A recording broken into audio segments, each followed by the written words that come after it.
The idea of resilience originates from material science, where it describes the property of a material to resume its original shape after distortion or stress. The word resilience is widely used in business. It can be applied to people, it can be applied to teams, it can be applied to organizations. Resilience has different meanings in different contexts. In fact, resilience is a metaphor. A metaphor is a figure of speech that describes a subject by comparing it to and describing it in terms of another, otherwise unrelated topic. Metaphors can represent experiences more fully as an abstract concept and so enable more effective communication. Metaphors condense information, making things more tangible and easier to work with. The metaphor for an experience has a similar structure to the experience that it represents. Resilience as a metaphor in the context of human psychology and behavior can work for all these reasons. But the metaphor from material science has serious limitations. What about too much resilience? What about learning, growing and developing through stress? What about adapting to situations and environments? In all these scenarios, the metaphor doesn't work so well. How would you react to a natural disaster? An aircraft crash? A terrorist attack? Being caught up in a civil uprising? Being taken hostage? Losing a limb? The death of a loved one in unusual circumstances? Financial ruin, and so on? How calm would you be?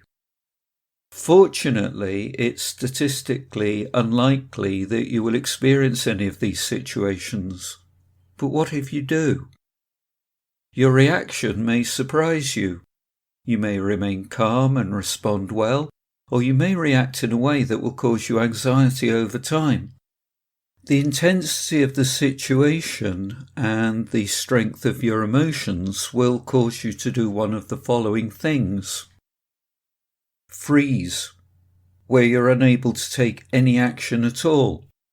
Show a fight response, aggressively facing the situation head on.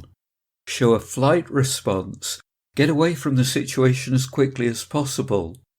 React with an appropriate set of behaviours to deal with the circumstances. You're not going to know how you're going to act until you experience this extreme adversity. Yet, how you react on one occasion will not necessarily determine how you respond if you're faced with another adverse situation. Underpinning your resilience will be your ability to accept the reality of the situation and its meaning to you. Conscious decision-making is going to be underpinned by a strong sense of core values that enable you to use your flexibility and creativity to improvise in a way that will see you through to a suitable endpoint. So let's look at a meaningful definition of resilience that works in human psychology. If you have good levels of resilience, you possess 3 defining characteristics.